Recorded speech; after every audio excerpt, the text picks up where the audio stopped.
میکائیل علیہ السلام نے عرض کیا یا رسول اللہ وہ کون سے کام ہیں جن سے کرنے سے بندے کے درجے بلند ہوتے ہیں؟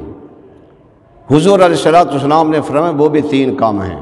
پہلا کام بھوکھوں کو کھانا کھلانا، جو بھی کوئی مسافر ہے یا غریب آدمی ہے جو بھوکا ہے اس کے کھانا کھلاؤ، اس سے بھی بندے کے درجات بلند ہوتے ہیں۔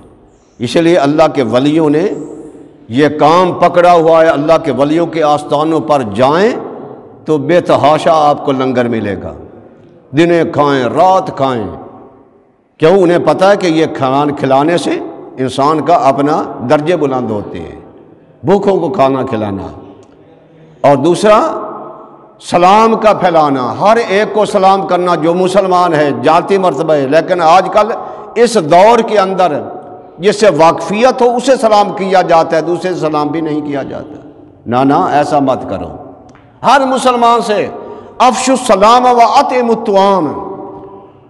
حضور علیہ السلام نے فرمایا سلام کو پھیلاؤ، سلام ایک دعا ہے، السلام علیکم، تجھ پر سلامتی ہو، اور وہ بھی کہے وعلیکم السلام، تجھ پر بھی سلامتی ہو۔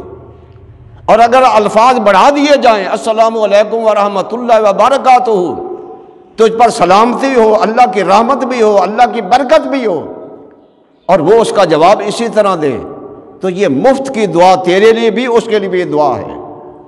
افشوا السلام واطعموا الطعام، سلام کو پھیلاؤ اور لوگوں کو کھانا کھلاؤ۔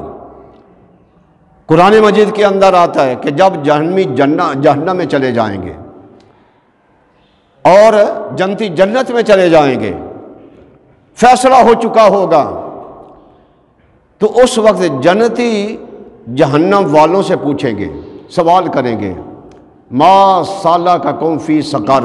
اب یہ قرآن مجید سورۃ مدثر، ما سالککم فی سقر، او جہنمیوں تم دوزخ کے اندر کیوں گئے؟ کون سے تو عمل کرتے تھے؟ کیا وجہ تھی تم دوزخ کے اندر پڑے ہوئے جل رہے ہو؟ ما سالککم فی سقر، کیوں دوزخ کے اندر گئے؟ اب وہ دوزخی کیا کہیں گے؟ لم نکن من المصلین، ایک ہمارے اندر خامی یہ تھی کہ ہم نماز نہیں پڑھتے تھے، ایک خامی ہمارے اندر یہ تھی، یہ ہماری غلطی تھی کہ ہم نماز نہیں پڑھتے تھے، اللہ کی بارگاہ میں سربہ سجود نہیں ہوتے تھے، ایک وجہ یہ تھی۔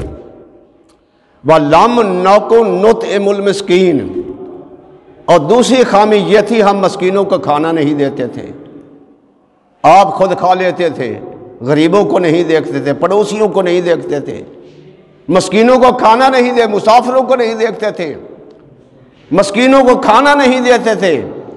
دوسری بات ہمارے اندر یہ خامی یہ تھی، گناہ تھے یہ تھا، اور تیسری بات یہ کہ تھی وَكُنَّا نَخُوضُ مَعَ الْخَائِضِينَ، ہم کھیل و کود کے اندر مصروف تھے، کھیلتے رہتے تھے، نہ دن کو دیکھا نہ رات کو دیکھا، کھیل کے اندر لگے رہتے تھے۔